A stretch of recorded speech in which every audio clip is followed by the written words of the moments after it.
What's up, guys? Thank you for joining in. Joel VALLIE from Media Glitch here. And if you're watching this on live TV, thank you for letting me in your home every week, even though I look like this.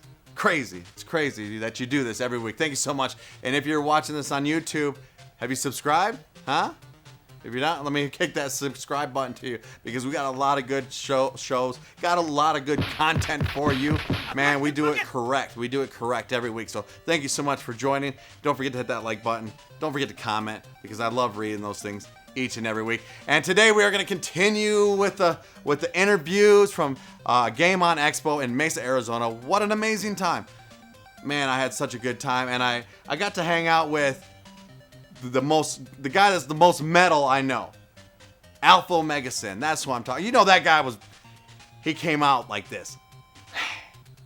That's how he came out, boy. That's how he came into this world. Man, what an awesome guy.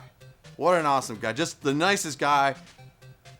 I don't know. I can't say enough good things about him. But dude's metal. Metal. Got to interview him.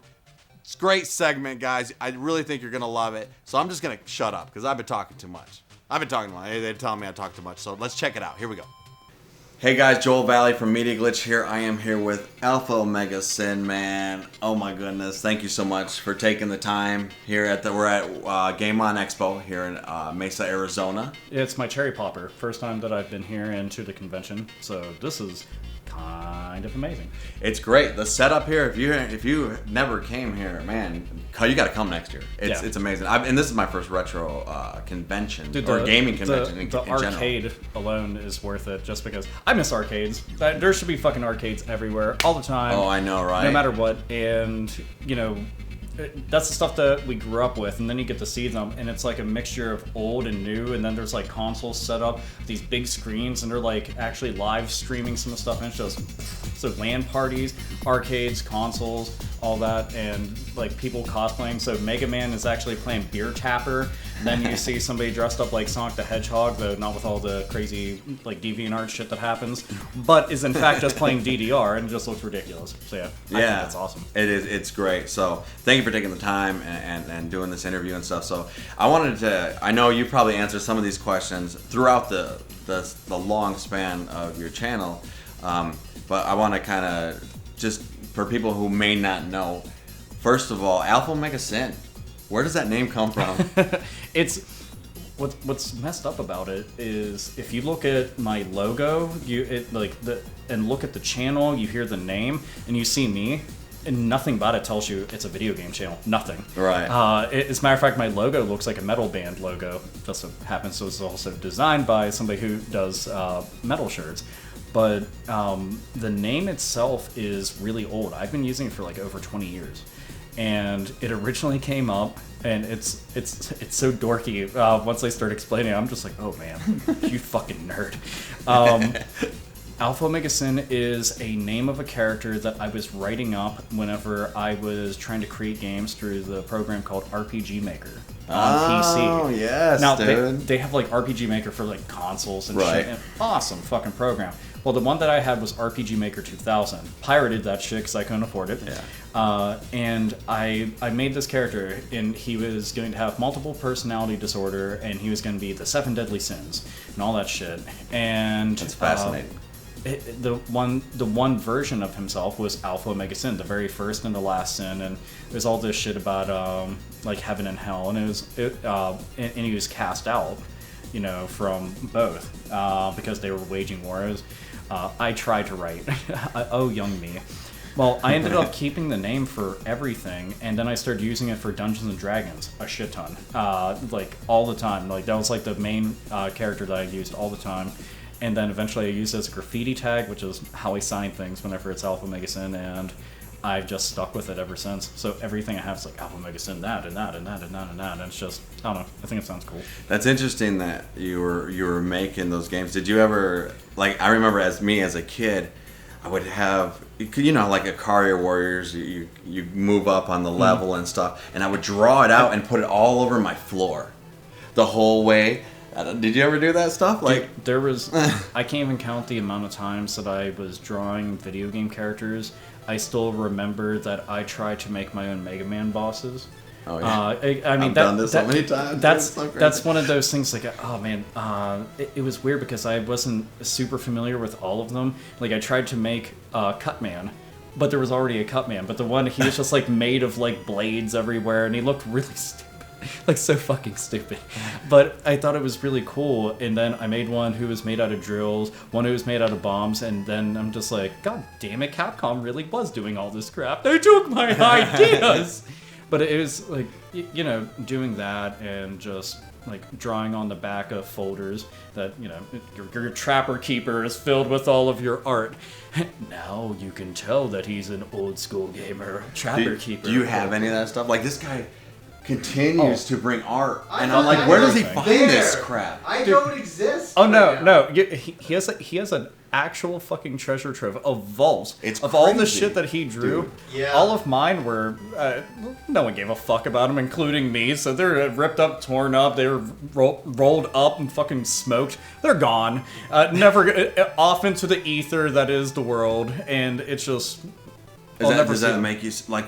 I never thought about it, and I was never sad. And then I'd watch his episodes, and I'm like, man, all that stuff that I drew and stuff is gone. Dude, why couldn't I have kept I kept it all. That's for sure. Like I like those because it's one. He's actually a good artist, whereas I was a good artist. Happy Console Gamer is the guy who we're talking about. They don't know, but yeah. I like the idea that he actually kept all of his stuff, and I wished I had that kind of shit because I can remember a lot of it. Like, I can actually see it, like, you know, clear as day inside of my head. And if I tried to redraw it, I probably could to an extent.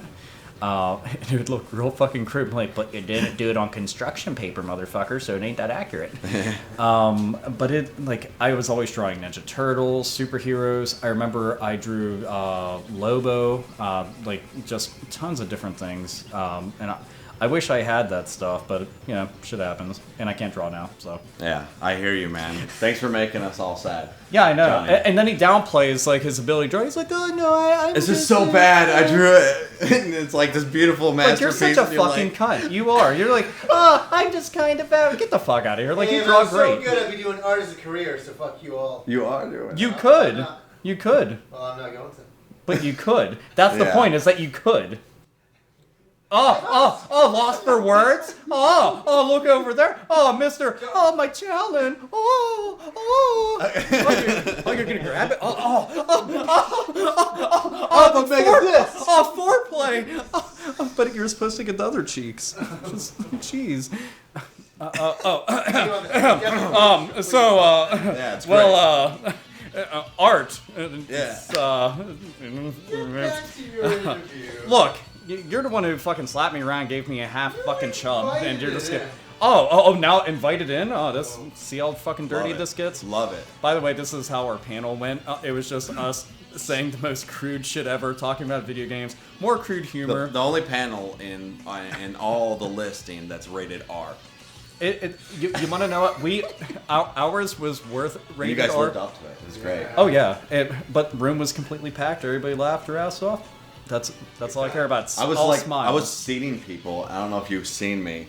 Because there were all these spaces and people were just blocking the entryway. I was just like, how many do you have? 4, right this way. And I was seating them to fill up all those spaces so we could get so many, because I didn't want people to miss it because it was too packed. Yeah, dude, it was kind of cool. It was amazing how many people. Every time that we've gotten together, people have just been like, "Fuck yes to all of this." I'm like, yeah, we have a very good compliment to each other. It's really funny. I said that it's good cop, bad cop. I genuinely was laughing myself up there. Yeah. Like, you know, no, actually, we're not good cop, bad cop. We're bad cop, badder cop. Yeah. Or bad cop, worse cop. Yeah. So I'm worse cop. And you were like doing the stuff with the microphone. You're like Eddie Murphy up there. I was like, listen to this guy. You know what? No joke. I've actually wanted to do stand-up comedy tons of times because I love all of that shit and just like seeing everybody light up. And when you say something that's fucked up and you're like, it's probably gonna offend some people, and then you hear, I'm just like, yay! Worth it all, right? I loved it that nobody was offended by all the terrible things you said. Oh no, and if they were, I'm like, motherfucker, you came to the wrong panel. If they were, you wouldn't know about it unless it's on the internet. Oh, well, they can be offended. On the internet, they'll let you know. Oh no, they can get online and they can get offended all day and then just be like, you already know, choke it down, just choke it down. You gotta talk about that story about the the social justice warrior who you blocked on Twitter, who came up to you. I mean, reality versus Twitter. Oh yeah, like hardcore feminazi defender, and he was just like, "Look, I'm sorry about the stuff that I said. Please unblock me." And oh yeah, that was in the panel. Right? Yeah, oh, like actually, I talked to him, and like really fucking cool person. But it is interesting the way that people will act to you online versus how they act to you in person. And that's just one of those things. Like, I've had people say some disparaging, fucked up things to me, and then if I ever happen to run into them or even like get a personal conversation with them online, all of a sudden it's just night and day. I'm like, so what happened to all that mean shit that you were saying? So, oh, just disappeared. You Jello pudding pop roofing, pencil drop. Like, it's just, it's so fucking weird, but if anything, I was entertained. Everybody went home happy, so I'm happy. All smiles for miles, yeah. Yeah, when he said that, he was like, can you... His question was, can you block me from Twitter? Unblock me. Or unblock me. Yeah. Dude, I got a good. And I loved your response. What did I say? What'd you do to get blocked? Yeah, what did you do?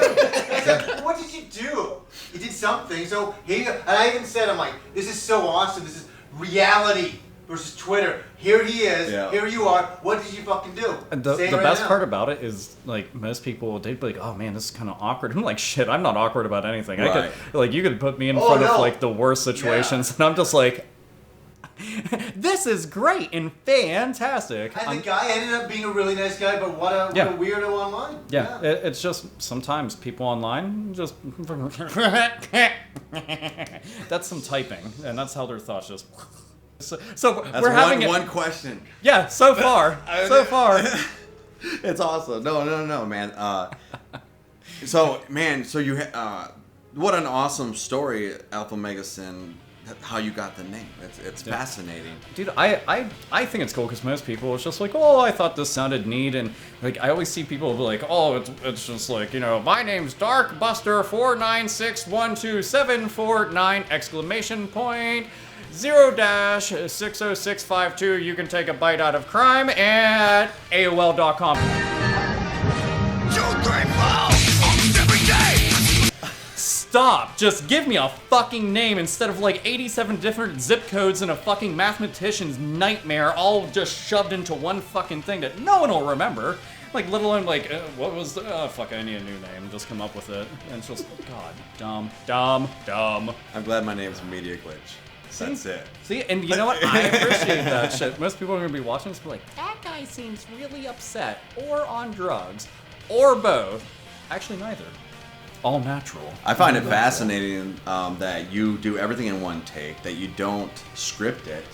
Yeah, that was just. I thought it was fun to, like, you got to see it. Yeah, I did. We were hanging out over by the Game Chasers panel, and well, I wish they weren't expensive. Well, I would go and check it out. Like, the one's gonna be free.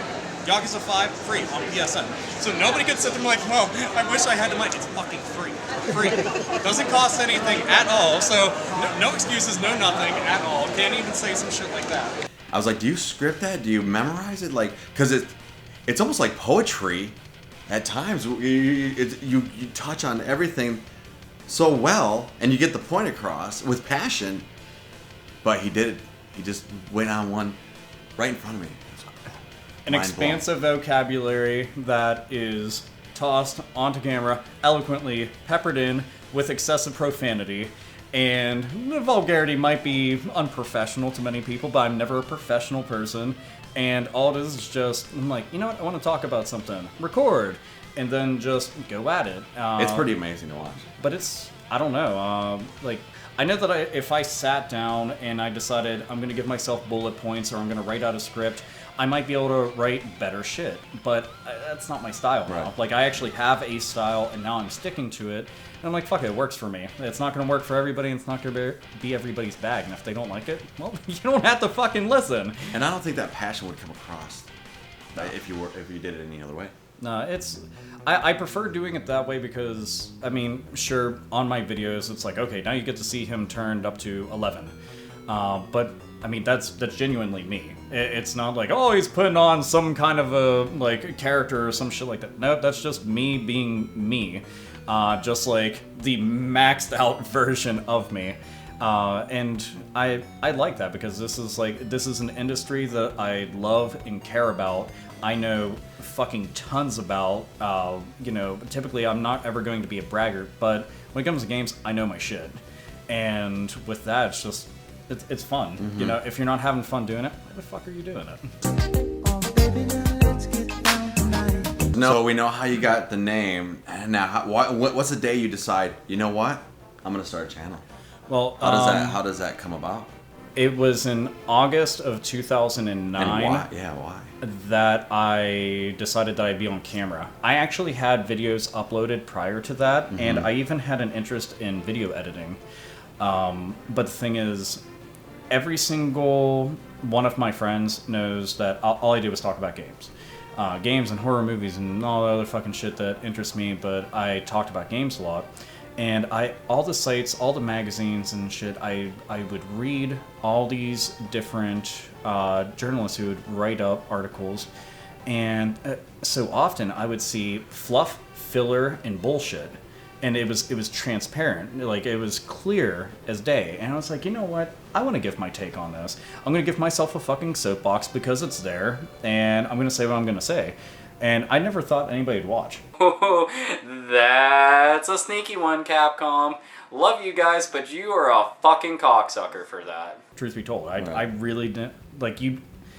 When you're going to make it, you just have no expectations. And YouTube was so young then. It was only out for a couple of years at that point. And I was like, fuck it, I'm just going to make a video and put it out there. And then I just kept doing it because I liked it. I was having fun. And now here I am 7 years later, still doing it, still having fun. So it's... the gaming industry is why I wanted to do it. I wanted to put my voice out there and say what I have to say. I'm only one motherfucker, but... Dude, but... When Alpha talks, stuff happens, huh? Man, there's been some controversy that has surrounded you at points, and I'm just like, go Alpha, man. Like, your voice is being heard. It's weird because I don't ever expect it. I'm just like, I'm gonna put a video out, and I downplay everything. I'm like, no, some people will watch it, and that's really about it. But I've seen websites go and talk about me. I've had actual people who work for websites that are corrupt, and I have found out shit about them, and they hate me. And I've just sat there and I'm just like, how's that feel? You fucking hate it? Look at me, all smiles for miles, days in and days out. They're just like, well, you're a dick. And I'm like, but I'm a brutally honest dick.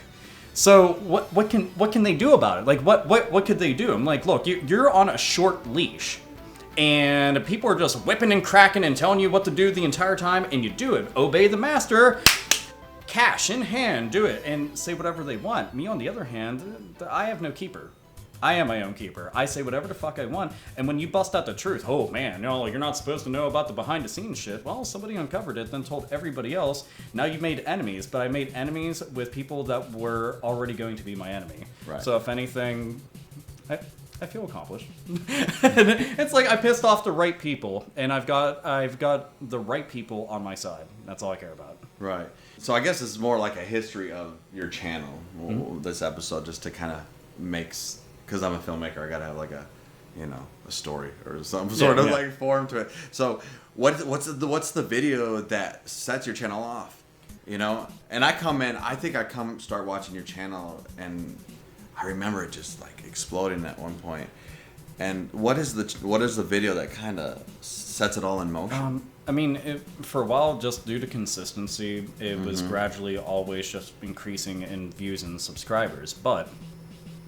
During one of the more infamous E3 press conferences, Microsoft went out and decided not only to shoot themselves in the foot, but to tap dance on landmines, and then decide that they'd put landmines inside symbols and clash them together at the same time, and decide to stuff grenades down their pants. It was a lot of explosive action. How did they do that? They literally went out there and said everything wrong. Imagine going out there and be like, you know what? I'm thinking that we should just go and bury our name. Let's do that. So they go out there with the mortician, with the shovel in hand, and they're just digging and digging and digging. And eventually they just drop the Xbox One inside there, and they're like, you'll never fucking buy it. And people just unanimously were like middle fingers flying everywhere to the point that it seemed like it might be World War III. Oh, yeah. I did 2 videos back to back about that entire debacle because it was a shit show. It was really bad because it was turning the industry on its head, and it was worrisome for a lot of fans. Sony came out and they were just like, we're not doing all of that. Oh, they won! Holy shit, did you see these guys not do stupid shit? So they buried themselves, and it's still affecting them even now. But those 2 videos back to back, I like... If you see the subscribers, it's like, okay, he's getting subscribers, and I was like, holy shit. And a lot of people were like, man, I really like that Xbox One rant that you did, and then the other one after that because there was more shit to talk about. And I was like, well, thank you. That's the exact voice I use, by the way. But it was very cool. But from that point, it's just like, increase, oh, big spike, big increase, and it just does that. But I just try not to focus on it because then you start just focusing on numbers, and I just can't do that. Just, yeah. But yeah, it was cool. Awesome. Now a couple geeky questions. If there's one a metal band that deserves its own game, and what's that game about, and why? Let's see. I'll go with. There's a lot of answers. Like, oh my god, there's so fucking many. But I'll say first up, Manowar.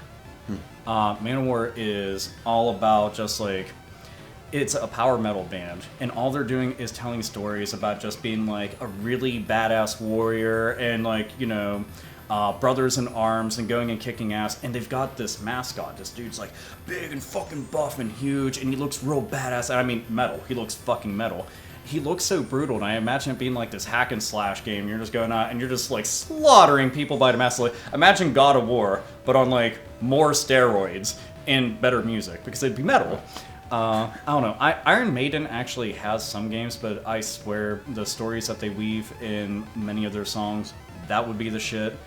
Just for shits and giggles, Cannibal Corpse. I would like Cannibal Corpse, but done in a Splatterhouse style, where it's just over the top violent. Right? Just for the sake of being violent. Like, why are you murdering everybody? Because you can. So that, and oh my god, like Hammer Smash Face. And like, can you imagine, was it in Donkey Kong? Whenever Mario gets the hammer, and it's like, and then all of a sudden it's just like all this realistic blood and gore and like teeth flying everywhere. But it, like, that music playing, god, that would fucking tickle me in a way that, hasn't happened since I went to church. I don't think that like bands do what they used to do anymore, where their albums were stories and provoked emotions, and when you bought an album, it was an experience, and you read the lyrics as the album. Do you guys remember that? Like, the album cover said everything. Yeah, man. They do. The problem is that most of the music industry doesn't focus on that kind of shit. They're just like, what kind of watered down music that just has the same repetitious beat that's on repeat the entire time, and it's got about 2 sentences worth of lyrics? Can we go and shove down everybody's throats? And then they're just like, no gag reflex, just keep it coming. That's what she said. But it just, you gotta dig for all the good shit, but it's out there. I have to ask, what video game from the past, 8-bit, 16-bit era, would you like to see remade? And it's such a hard question because there's so many great games. There's an absurd amount of games, and it's always heartbreaking. As a matter of fact, I did get to answer that question today, and the answer for it was Symphony of Night. But there's other games. So one of them, because it's actually been canceled 3 separate times, and it always pisses me off. I would like to see Streets of Rage come back, big time. I'm a big fan of beat 'em ups. The music in it was so fucking good. Like, the music in it was so far ahead of its time, it was ridiculous. And a lot of people find the genre to be mindless. Because you're going around button mashing, I don't care. I just have fun. Like, River City Ransom, Streets of Rage, Double Dragon 2, give me all that shit all day. But Streets of Rage, to me, was like one of the best from that era. Above all, people be like, yeah, well, Final Fight did it first. I don't care who did it first. I care who does it best.